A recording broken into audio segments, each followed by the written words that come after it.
বান্দা তো রবকে খুশি করা, এটাই তো দায়িত্ব। আমাকে বানিয়েছে আল্লাহ, খাওয়াচ্ছে আল্লাহ, চোখ দিয়েছেন আল্লাহ, নাক দিয়েছেন আল্লাহ, দেহ দিয়েছেন আল্লাহ, সম্পদ দিয়েছেন আল্লাহ, স্বামী দিয়েছেন আল্লাহ, স্ত্রী দিয়েছেন আল্লাহ, সন্তান দিয়েছেন আল্লাহ। আমার সবকিছু তো রবের দেওয়া। আমি কেন শয়তানকে খুশি করতে যাব? আমি কেন শয়তানকে খুশি করতে যাব? এবার বান্দা যখন নিজের উপর ঈমানের মজবুত নিয়ে রবকে খুশি করার কাজে লেগে যায়, এটাকে হাদিসের ভাষায় বলা হয় জিহাদে আকবর। আমি রবকে যে সন্তুষ্টি করতে পারবে, দুনিয়াও তার জন্য জান্নাত হবে, আখিরাতও তার জন্য জান্নাত বানিয়ে দিব। সুবহানাল্লাহ। রব্বুল আলামিন আমাদেরকে আখিরাত সাজানোর জন্য দুনিয়ার যেই হায়াতটুকু দিয়েছেন, বেশিরভাগ মানুষের আমাদের অর্ধেক হায়াত, বলেন না অর্ধেক হায়াত বাকি আছে।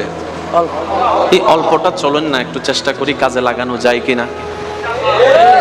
পারি না পারি, চেষ্টা করলে হাসরের ময়দানে অন্তত রবের সামনে দাঁড়িয়ে আপনি আমি আমরা সবাই চেষ্টা যদি করতে জানি, বলতে পারবো এতটুকু, ইয়া রব, তোমাকে রাজি করার মতো যত উপযুক্ত আমল আনা দরকার আমি অদম আনতে পারিনি, ব্যর্থতা আমার ভাগ্যে জুটেছে। মওলা, তোমাকে রাজি করার জন্য যে কোয়ালিটি পূর্ণ ইবাদত দরকার সে ইবাদত আমি করতে জানিনি, স্বীকার করি আমার ব্যর্থতা। কিন্তু আমি যেই দিন থেকে বুঝতে শিখেছি সেই দিন থেকে তোমাকে রাজি করার সর্বোচ্চ চেষ্টা করেছি। সুবহানাল্লাহ। দিন দুপুর বিকাল রাত সন্ধ্যা আমি তোমাকে রাজি করার নিয়তে ছিলাম, চেষ্টা করেছি। রব্বুল আলামিন বলবে আমার বান্দা যেহেতু চেষ্টাই ছিল, পারেনি করতে, তার চেষ্টাটাকে আমি রব্বুল আলামিন কবুল করে আজকে পরিপূর্ণতা দান করে জাহান্নামী থেকে জান্নাতি করে দিয়েছি। এবার ইমানদার ভাইয়ের আওয়াজ দিয়ে বলেন, জাহান্নামীকে জান্নাতি আল্লাহ চাইলে করতে পারে কি পারে না? আল্লাহ যদি কাউকে দেয়, আপনার আমার প্রবলেম কি? আল্লাহ যদি কাউকে জান্নাত দেয়, আপনার আমার লস কি? কোনো লস আছে? কোনো ঘাটতি আছে?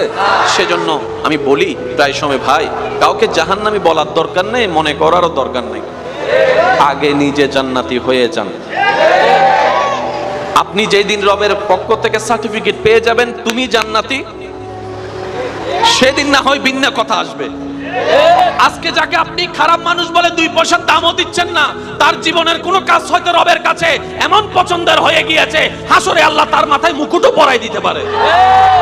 সবকিছু জানে কে? আল্লাহ। বিচার করবেন নিজের, অন্যকে করবেন মাফ। দোষ ধরবেন নিজের, অন্যের করবেন দোষ গোপন। আপনি অন্যের দোষ গোপন করবেন, রব্বুল আলামিন আপনার দোষগুলোকে গোপনে রেখে দিবেন। বলেন সুবহানাল্লাহ। সবার জান্নাতে যাওয়ার একটা স্বপ্ন আছে, আছে না? এক কথায় ধরতে গেলে আমরা লোভী।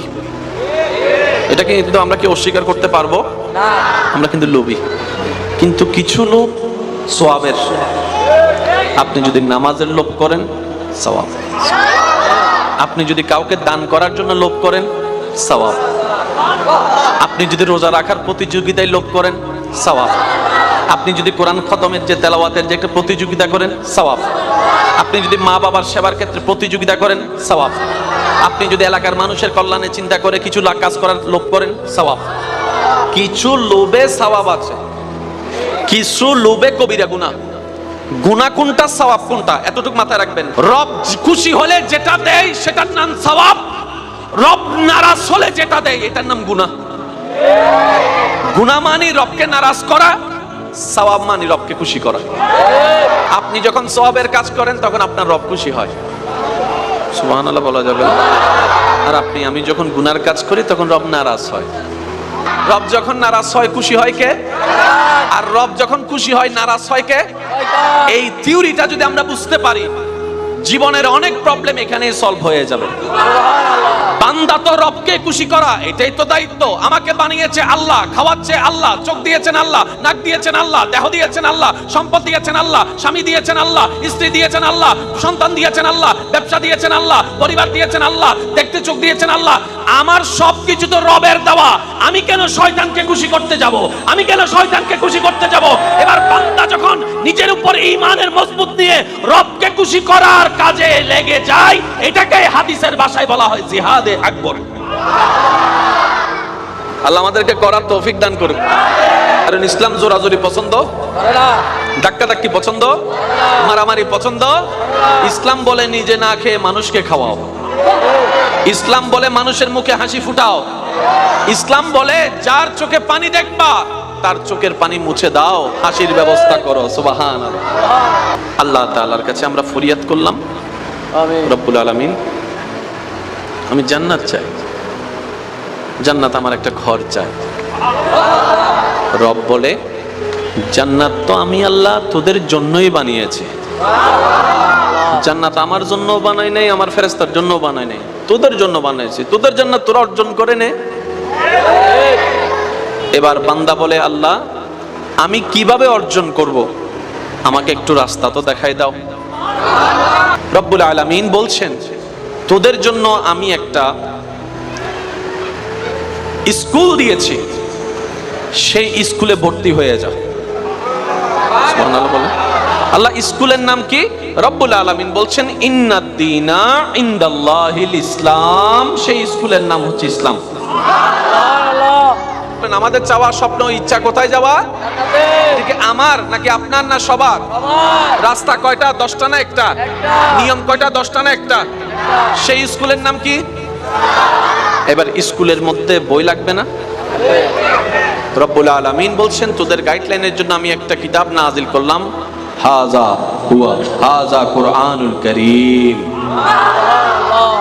স্কুলের কিতাবের নাম কি? কোরআন। কোরআন জোরে বলেন, স্কুলের কিতাবের নাম কি? আওয়াজটা আর একটু বড় লাগবে। স্কুলের কিতাবের নাম কি? এবার স্কুলও আছে, কোরআনও আছে, কিতাবও আছে। এবার দরকার কি? পড়ানেওয়ালা একজন লাগবে না? পড়ানেওয়ালা তো লাগবে, ছাত্র তো আমরা না। স্কুলও আছে, কিতাবও আছে, পড়ানেওয়ালা লাগবে। রব্বুল আলামিনকে বললাম ইয়া রব স্কুলও পেলাম তোমার দয়ায়, কিতাবও পেলাম তোমার দয়ায়, শিক্ষক কোথায়? রব্বুল আলামিন বলে তোদের জন্য শিক্ষক আমি পাঠাই দিলাম, যাকে আর রহমান আল্লামাল কোরআন বলে। আমি রব কোরআন আগে থেকেই শিখাই দিয়েছি। ওয়ামা আরসালনাকা ইল্লা রাহমাতাল লিল আলামিন বলে তোদের জন্য রহমত করে পাঠাই দিয়েছি। ওই শিক্ষক হচ্ছে নবী রাহমাতুল লিল আলামিন। এবার বলেন জান্নাতে যাওয়ার ইচ্ছা যাদের তারা একটু আওয়াজ দিয়ে বলেন স্কুল আছে না নাই? কিতাব আছে না নাই? শিক্ষক আছে না নাই? এবার দরকার কি? ছাত্র। ছাত্র এবার দরকার কি? কিন্তু ছাত্র তো নাই। ছাত্র তো আছে সাত দোকানে মানুষের নামে বদনাম করতে। বুঝাইতে পারি না মনে কথাটা। ছাত্র তো আছে আজানের টাইমে খেলার মাঠে। ছাত্র তো আছে গার্লস স্কুলের সামনে। ছাত্র তো আছে ফেসবুকের ভিতরে। ছাত্র তো আছে গাজার ভিতরে। ছাত্র তো আছে টাঙ্কি মারার ভিতরে। ছাত্র তো আছে মানুষের নামে ফিন লাগার ভিতরে। ছাত্র তো আছে ফিন লাগাই মানুষের বিয়ে ভাঙার ভিতরে। ছাত্র তো আছে কার ঘরের দরজা ফুটা হয়ে গেছে বন্যার দিতে। ছাত্র তো আছে কার ঘরে কি জামিলা এলাকার মধ্যে সেগুলো বই বেড়াতে। ছাত্র তো আছে দুই ভাইয়ের ভিতর ফেন্স লাগাইয়া মামলার মধ্যে বাজাই দিতে। স্কুলে তো ছাত্র জোরে বলেন স্কুল। তাহলে দোষ হচ্ছে স্কুলের ছাত্র না, আমি বলবো না। তাহলে দোষ হচ্ছে স্কুলের না, না দোষ হচ্ছে তাইলে কিতাবের। আওয়াজ দিয়ে বলেন তো দোষ কাদের? ছাত্র কারা? এবার বলেন দোষ কাদের? ব্যর্থতা কাদের? সেজন্য সিটাঙের ভাষায় একটা কথা আছে, আমরা অনেক সময় অতি চালাকি করতে গিয়ে নিজের পায়ে নিজে, আর যে নিজের পায়ে নিজে কোড়াল মারে তার বাপও তার উপকার করতে পারে না। সেজন্য নিজে বাঁচলে বাপের নাম, নিজে বাঁচলে।